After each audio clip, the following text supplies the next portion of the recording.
All right, folks, breaking news. It is July of 2025. And if you remember, in August of 2024, the DoD published a proposed rule that would modify Title 48 of the Code of Federal Regulations to update CMMC contract clause language and acquisition policy. The DoD took hundreds of public comments on DFARS Clause 252, 204, 7021, and other elements of the rule. And on July 22nd, 2025, just 11 months later, the DoD has officially sent the final rule to the Office of Information and Regulatory Affairs, OIRA, for final regulatory review. This is the second to last milestone before the start of the official CMMC phased rollout and CMMC showing up in your contracts. And that's what we're going to talk about today. My friend, my bearded friend, it seems like just yesterday that we were just young bucks without facial hair, and you had hair on your head, and we were like, this thing is going to happen. And who am I kidding? It doesn't seem like just yesterday. This took freaking forever, but we're here. Here we are at the point where realistically there's no point of return. We've been past that point for a while, and now we're at the point where it's official, and it's going to be official. And I'm excited to see what's in store for us. Yeah, absolutely. I mean, this is it. Time is up, everybody. So it won't be a very long episode. We're just going to do a quick refresher on what this is, what it means, and then we're going to talk about when, based off of what we know right now, it will start to show up in contracts. So, quick refresher. CMMC is one program that is implemented by two different regulations. Regulations are referred to as rules. The process of creating regulations is known as rulemaking. Back in December of 2024, the overall CMMC policy regulation went into effect officially in black and white as a real big boy official regulation. The DoD issued a final rule that updated Title 32 of the Code of Federal Regulations, and that one included all the details of how the CMMC program works, the roles, the responsibilities, the waivers, the levels, the requirements, how POAMs work. All that stuff is documented over there. You can find this if you Google 32 CFR 170, Title 32, the Code of Federal Regulations, Section 170, outlines everything about the CMMC program as DoD policy. However, in order to implement that policy in defense contracts, the whole point of this entire program, we need a solicitation provision, we need a corresponding contract clause, and we need corresponding guidance to contract officers telling them when and where to use those things in solicitations and contracts. All of that stuff is its own regulation, if you will, which means that it also has to go through the rulemaking process. But because all of that contract clause and solicitation stuff exists under Title 48 of the Code of Federal Regulations rather than Title 32 of the Code of Federal Regulations, we got two different rules on two different timelines. So even though CMMC has been in effect since December of 2024, and you can go get an official CMMC Level 2 certification assessment of your own volition right now, the DoD can't require it in their contracts until that contract clause language is in effect with the final rule, and that's the thing that got sent over to OIRA on July 22nd.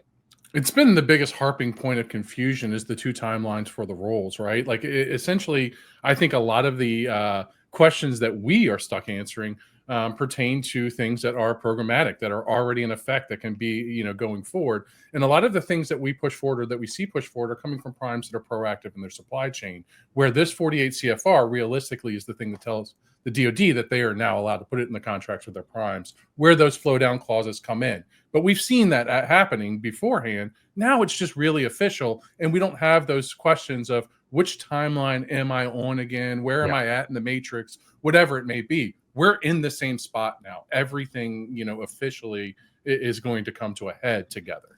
Yeah, absolutely. And it reminds me of a good point here. The 48 CFR rule implements the guidance in the 32 CFR regulation. So it's not changing anything. Don't expect there to be like massive changes to requirements, changes to guidance. That guidance is set in stone as of December of 2024. All this is doing is taking the language and saying, put this into a contract solicitation that says, if you want to take award of this work, you need CMMC level 1, you need CMMC level 2 certification, you need CMMC level 3. That's really all the rule is doing. It's not very complicated. And then correct me if I'm mistaken here, but like we technically couldn't have had 48 before 32 was final, right? Like they had to come in order concurrently. Now, this is a little bit of a tangent, a little bit of a history lesson for everybody. If you go all the way back, you're like, well, wasn't this supposed to start in 2020? Like, what was that whole thing with CMMC 1.0?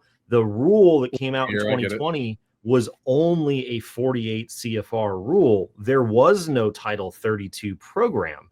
And that was primarily because it was such an emergency at the time to get some level of control and assurance that DoD contractors were implementing these requirements, that they just shot out the rule and they said, just do it. Just do something. Just prove to us that you're doing it.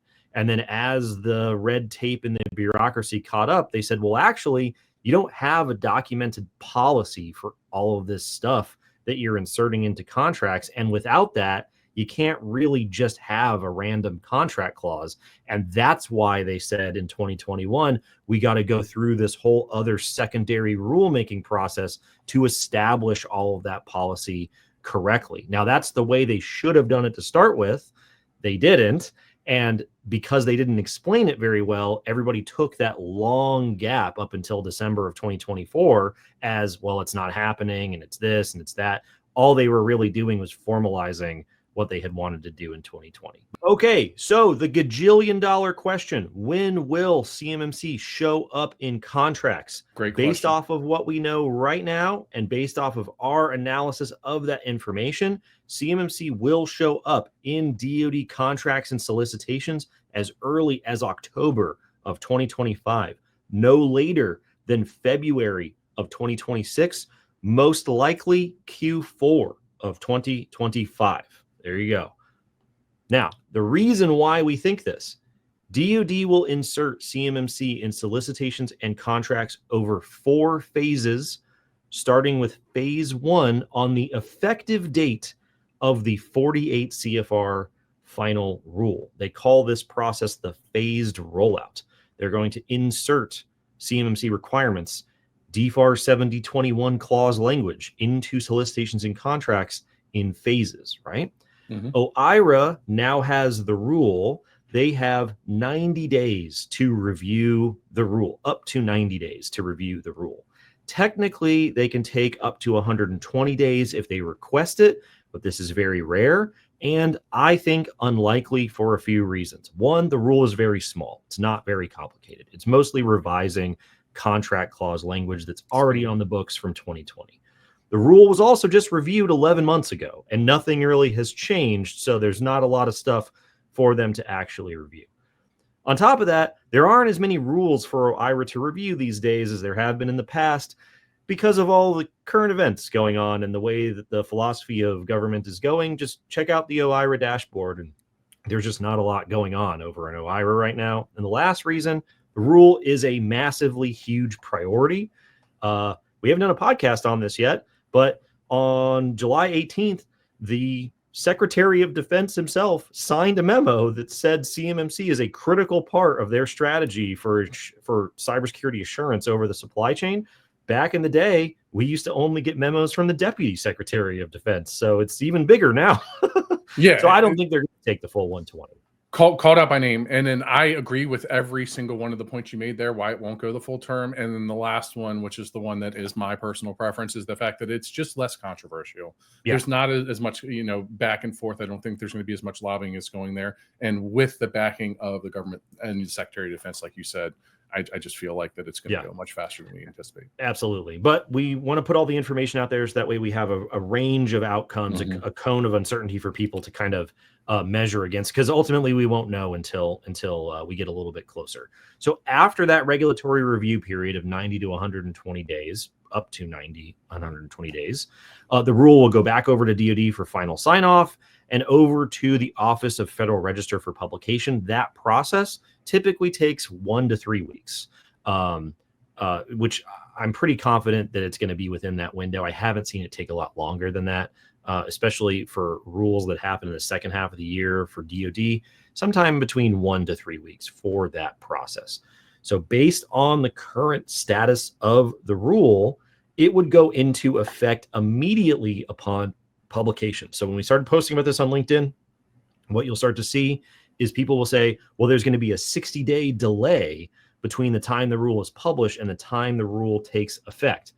Currently, based off what we know about the rule, that will not happen for 2 reasons. One, the rule is not categorized as what is known as an economically significant rule. It doesn't have an economic impact of more than $200 million.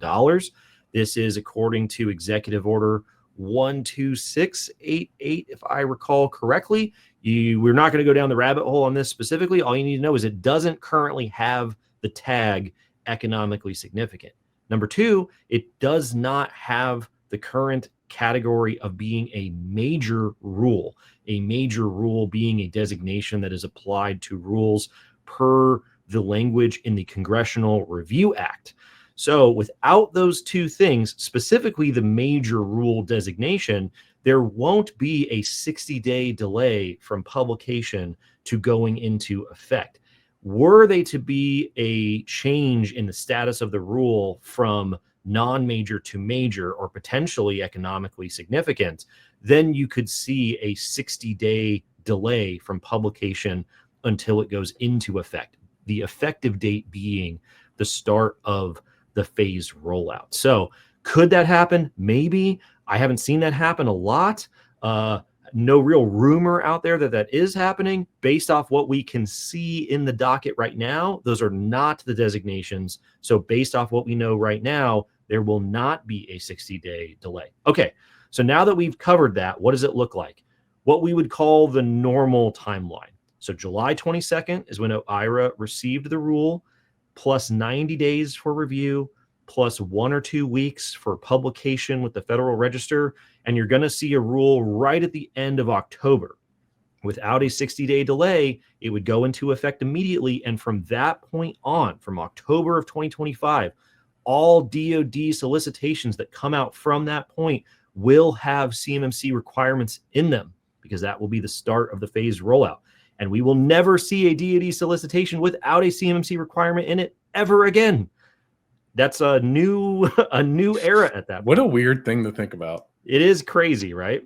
So that's like the normal timeline. However, we're not trying to like speculate and say everything's always going to go fast all the time. What would the most conservative, longest timeline be based off what we know right now?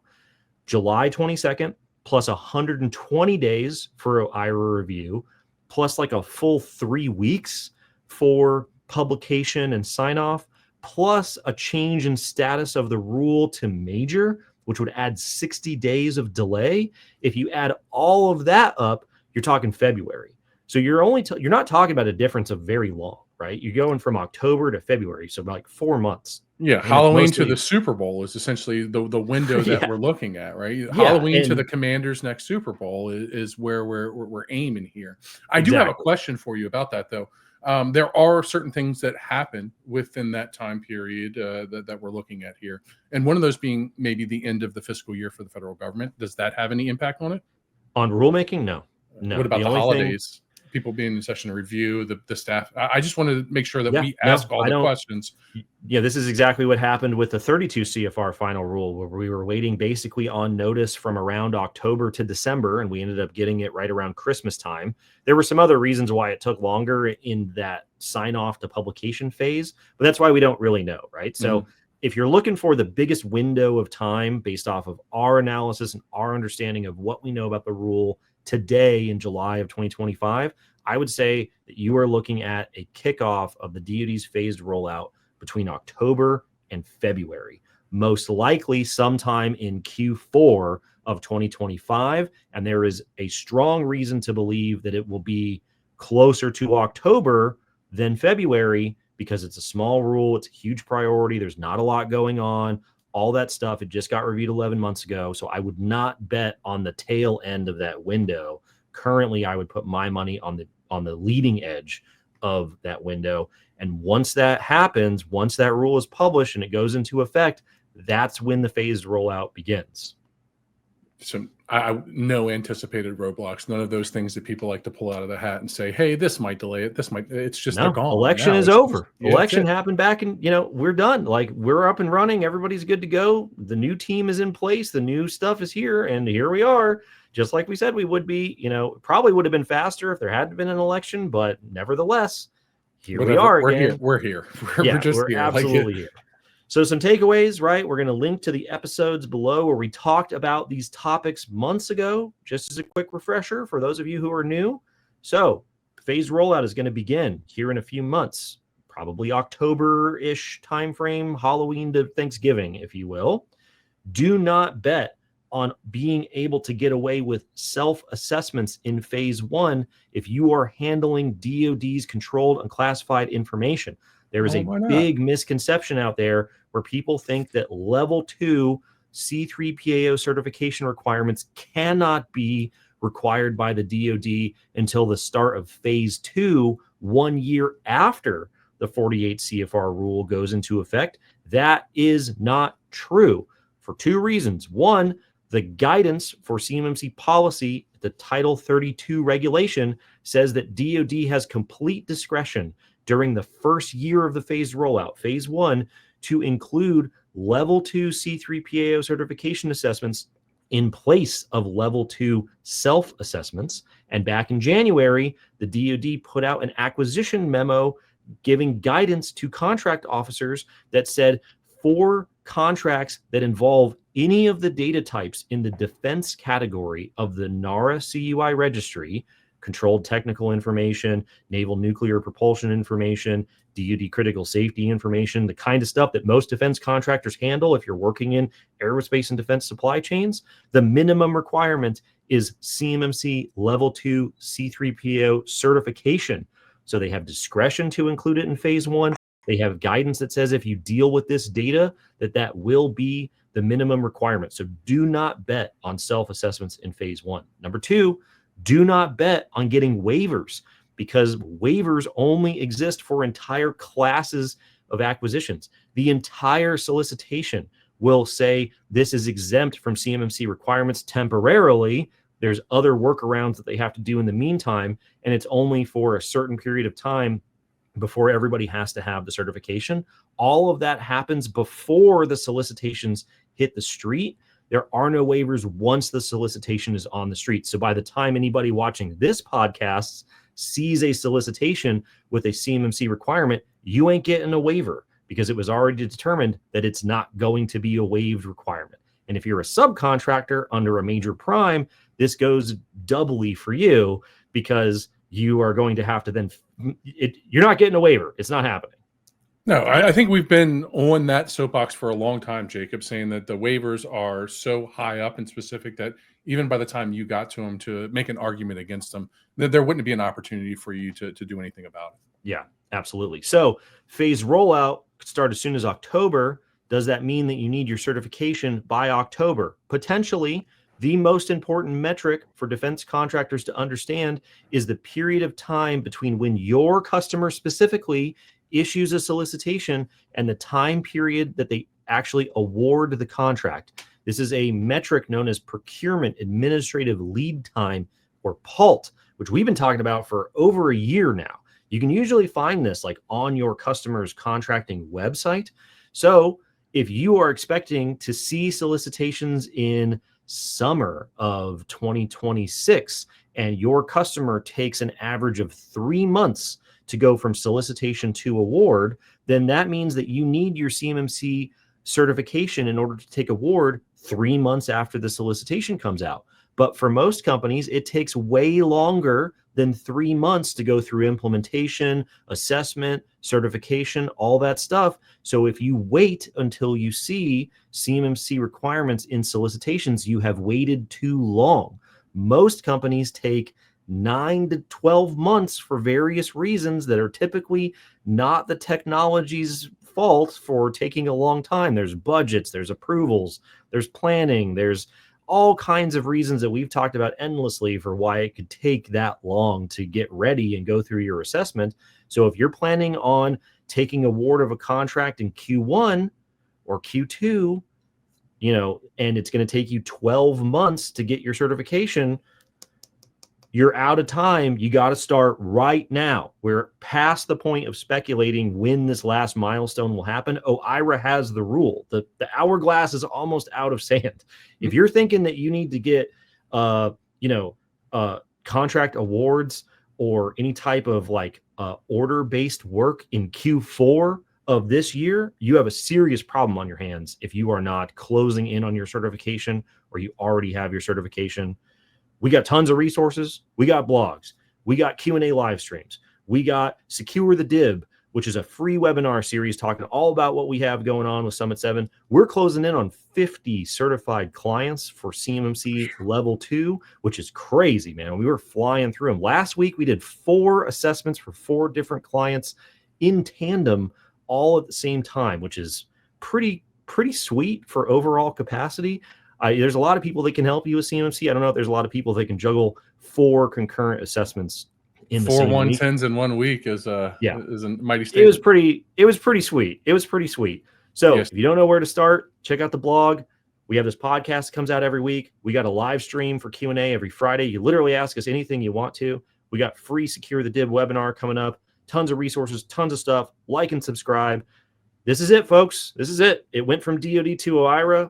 Last major milestone before we start to see it in contracts, and the new era begins. It's a weird thing to think that we're here, but we're here. We'll see you next week. See you next week.